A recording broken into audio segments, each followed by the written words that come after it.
আসসালামু আলাইকুম। দানাদার খাবারের সাথে লিসো স্টিম কিভাবে দিবেন, এটা অনেকে আমাদেরকে প্রশ্ন করেন। আসুন আমরা একটা ইনটেক প্যাকেট খুলে আপনাদেরকে দেখাই। এই যে খুলছি, হ্যাঁ। আমি বলছি যে 1 গ্রাম দিতে হবে, তাহলে এখানে যেহেতু আমার পানির পরিমাণ বেশি আছে, এখন আপনার তো 1 গ্রাম মাপা পসিবল না, একটা আইডিয়া করে দিবেন। এখানে ধরেন 2 গ্রামের মতো হবে। এখন আমরা এটাতে সুন্দরভাবে এই যে খাবারটার সাথে দিয়ে দিলাম, দিয়ে পানিটাকে আমরা একটু গুলিয়ে দিব, এবং এর সঙ্গে আমরা অ্যাডভান্স মাল্টিভিটামিন দিব 4 থেকে 5 গ্রাম। জাস্ট এভাবে দিয়ে দিলাম, দিয়ে এটা এভাবে পানিটা আমরা গুলিয়ে দিব। এটা হচ্ছে খামারি রেডি মিক্সার পুষ্টি পুষ্টি আমরা গোলাইছি। এক কাজে দুই কাজ, আমরা পানিও খাওয়ানো হচ্ছে, আমাদের এই যে খামারি রেডি মিক্সার পুষ্টি পুষ্টি খাওয়ানো হচ্ছে। দেন এই যে পুষ্টি পুষ্টিতে যে খোলটা আছে, এই খোলটা দেখেন 5 মিনিট থাকলে গলে যাবে, যেগুলা খোল, হ্যাঁ, সুন্দর সাইজ হবে। দেখেন এদের খাবারের কি পরিমাণ রুচি, কত সুন্দর খাচ্ছে।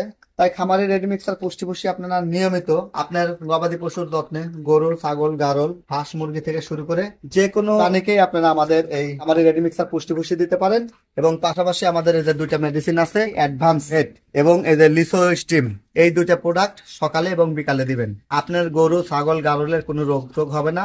আমি গ্যারান্টি দিচ্ছি, আপনার খামারে কোনো ধরনের রোগ, ব্যাকটেরিয়া, ফাঙ্গাস, ছত্রাক, জীবাণু, হাঁস পোকা, সুজি পোকা, আইষ্টা পোকা, বা এই যে ছাগলের বা গরুর বদ হজম হয়, এগুলো থাকবে না। কৃমি রোগের উপকার হবে, হ্যাঁ, এই কাজগুলো হবে। তাই আপনারা নিয়মিত খাবারের সাথে লিসো স্টিম এবং অ্যাডভান্স হেড মাল্টিভিটামিন দিবেন, ঠিক আছে? এবং এরা দেখবেন যে আপনার পরম প্রেমে পড়ে যাবে। দেখবেন যে এরা সুস্থ থাকবে, এদের শরীরে এনার্জেটিক আসবে, শরীরে এনার্জি পাবে। শরীরে এনার্জি পাওয়ার কারণে এরাও আপনাদের সাথে পরিবেশ বান্ধব হবে, হ্যাঁ, মানুষ প্রেমী হয়ে যাবে। এরা হিংস্র হবে না, যদিও হিংস্র প্রাণী, তো এরা পরিবেশ বান্ধব গৃহপালিত প্রাণীর যে বৈশিষ্ট্য হওয়া উচিত সেটাই হবে। খামারি রেডি মিক্সার পুষ্টি পুষ্টি আপনার খামারের 1 নাম্বার পছন্দ তালিকায় রাখতে পারেন। ট্রাই করার জন্য আপনারা নিতে পারেন। দেখেন এই খামারে আমরা দেখছি গরু, ছাগল, গারল সব একসাথেই খায়। মানে এই যে একই প্লেটে খাওয়ার কারণ কি জানেন? এরা পরিবেশ বান্ধব হয়ে গেছে, কারণ আপনি এদেরকে যেমন ভালোবাসা দিবেন তেমনটাই এদের কাছ থেকে পাবেন। আজকের খামারটি ছিল আমাদের সংগ্রামী মানুষ মমতা আপার খামার। আপনারা এমএসপি মমতা লিখেই যদি ফেসবুকে সার্চ করেন তাহলে ওনাকে পেয়ে যাবেন, এবং ওনার ফেসবুক লিংক